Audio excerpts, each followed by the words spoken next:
dalam pemahaman saya akan duduk bersama beliau-beliau yang disebut itu.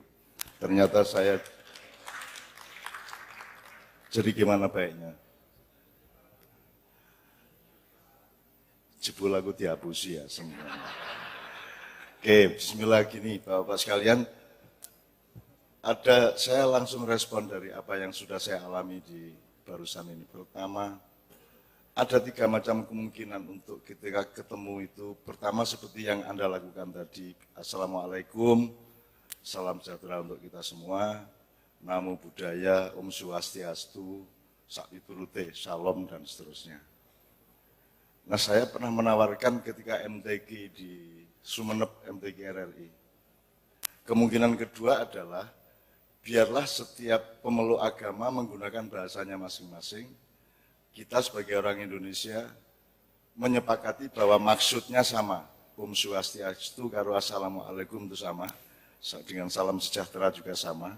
Jadi tidak perlu berpanjang-panjang Assalamualaikum sampai Om Swastu. Gampangannya kita belajar kepada ayam, bebek, dan angsa.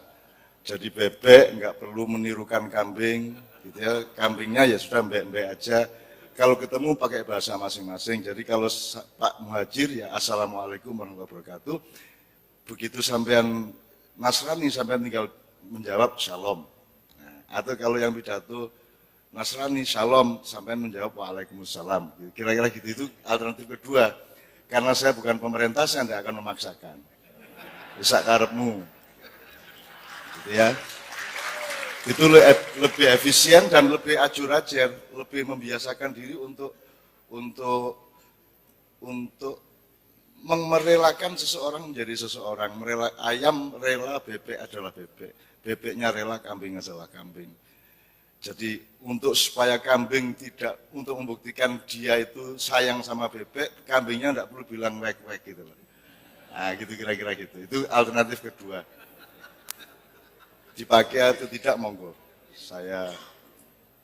Nomor 3 yang sebenarnya saya rencanakan untuk saya pakai siang hari ini, saya tidak akan mengucapkan Assalamualaikum kepada Anda semua dengan sejumlah pertimbangan.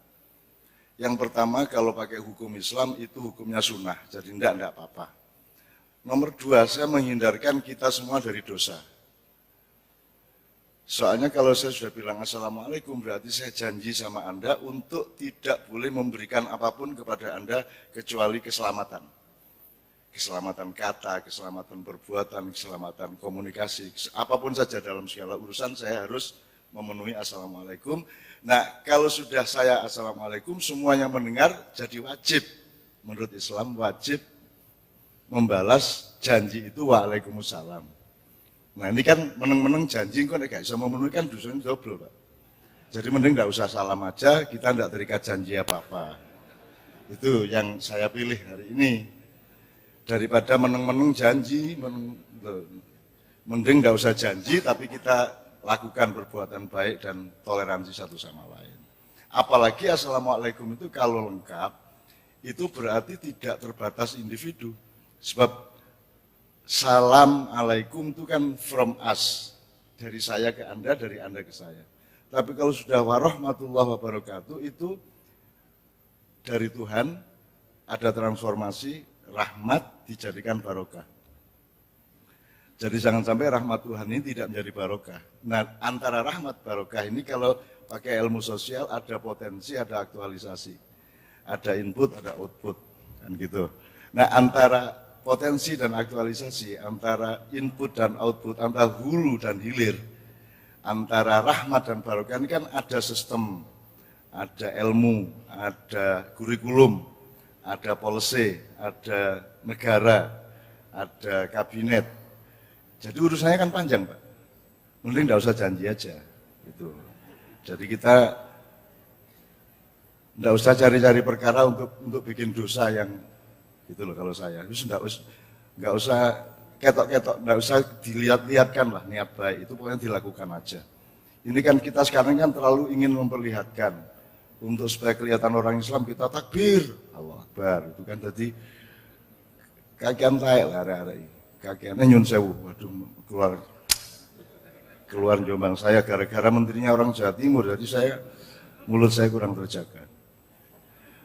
Jadi terlalu jadi tawaran saya nggak usah assalamualaikum, tapi percayalah sama saya diundang ke sini oleh sahabat saya, oleh kita itu yang senior siapa Pak? Nek umur Pak. Saya senior toh, nah, beliau berarti anak buah saya.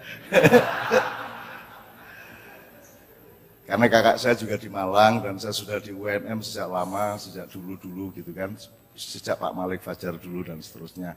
Dan saya hormat sama beliau, Pak Malik juga, dan saya disebut orang NU ya karena sering selawatan, tapi kalau legalitasnya saya punya kartu tanda anggota Muhammadiyah. Saya SMP Muhammadiyah, SMA Muhammadiyah, dan saya pernah punya kartu betul di Muhammadiyah.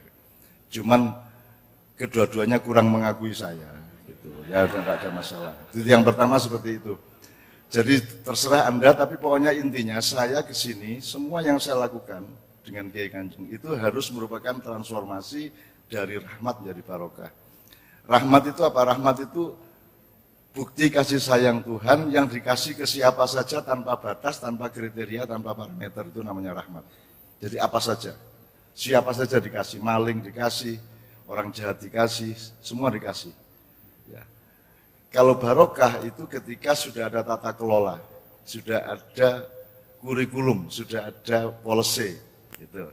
Nah, ada Diknas ini, ada Kemendiknas ini kan itu adalah usaha transformasi agar rahmat Allah yang berupa ilmu dan kecerdasan serta akal ini oleh Diknas diprogram melalui satu sistem pendidikan supaya menjadi berkah bagi seluruh rakyat Indonesia, kan begitu kira-kira.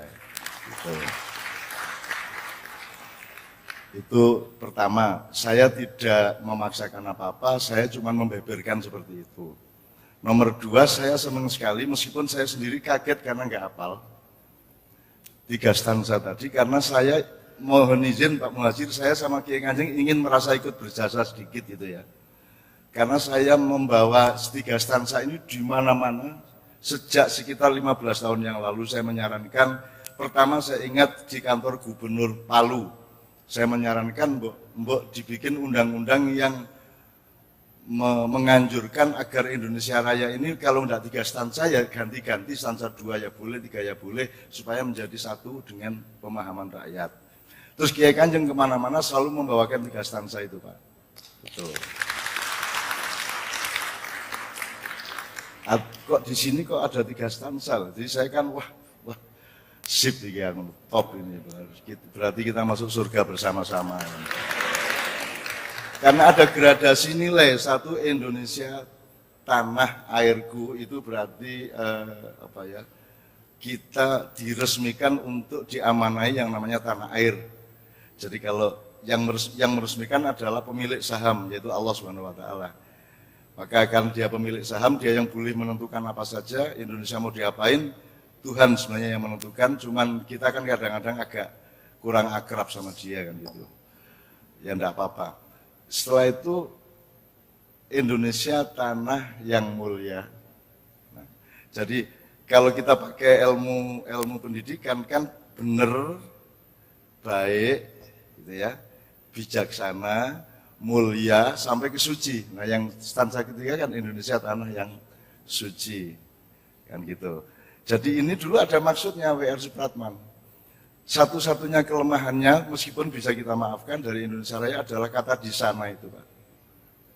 Tapi ya enggak apa-apa, wong yang nyanyi itu TKW di Hongkong kok. TKW di Hongkong kan di Indonesia kan di sana terus di sana lah gitu kan. Nah kalau kita di Indonesia kan di sana loh, sana mana kan gitu kan. Ya enggak apa-apa, wong orang Indonesia itu tidak terikat pada simbol, kata kan cuma simbol. Gitu ya, artinya ini kacamata, ini handphone, ini kan kesepakatan. Kalau dulunya dibalik kan enggak apa-apa, ini handphone, ini kacamata ya enggak apa-apa. Ya tahu wong itu cuma simbol dan bangsa Indonesia sedang bertengkar pada tataran simbol. Demokrasi ya simbol, apa saja sebenarnya simbol. Islam pun kata itu juga simbol. Nah, sebenarnya kita harus menyelam sampai ke substansi yang nanti simbolnya bisa berubah-ubah, tidak ada masalah. Jadi kita ini salah input outputnya. Misalnya sarjana itu input, bukan output. Menteri itu input. Outputnya adalah perbaikan pendidikan, kan gitu. Saya sholat saya itu input. Dia belum bermakna bagi manusia. Jadi jangan pamerkan ibadahmu, karena ibadah kita itu hanya urusan kita sama Allah, dan dia baru baik kepada Allah. Tapi untuk baik sama manusia, ibadahnya itu diterapkan menjadi, nyun sewu kalau dalam Islam, tanha anil fahsya wal munkar. Kalau sholat kita sudah membuat kita menjauhi kemungkaran dan keburukan-keburukan, maka baru itu outputnya. Tapi di Indonesia kan semua input. Inputnya. Loh, pilih presiden aja kan dipersoalkan orangnya kok. Bukan trayeknya, mau kemana itu enggak. Wong sekarang naik bis saja kan ada yang pernah naik bis tahu nama supirnya. Angkat tangan. Enggak ada. Ini bukan ilmu saya, itu ilmunya anak saya kemarin. Wong kita naik bis saja, yang kita harus tahu itu trayeknya ini jurusan mana. Perkara supirnya beragama apa, namanya siapa, anaknya berapa, kan enggak ada urusan. Jadi sebenarnya enggak ada masalah dengan Jokowi apa Prabowo atau siapapun. Yang menjadi urusan adalah ini mau dibawa kemana Indonesia. Gitu kan. Tapi kan Indonesia itu salah satu bentuk kemesraannya adalah bertengkar. Gitu. Kalau enggak bertengkar enggak enak, gitu. Gatel, aduh wis gak gelut, tak gelut gitu kan. Istri suami aja kalau enggak paidu-paiduan, minggat itu kan bentuk kemesraan. Ya. Jangan dipikir wanita minggat itu dia ingin pisah, dia ingin dijemput. Betul enggak? Betul Pak ya? Jadi kalau minggat, iya pengalaman Pak. Jadi lari dari rumah sambil noleh-noleh, lu gak diuber ya. Kira-kira gitu, oke.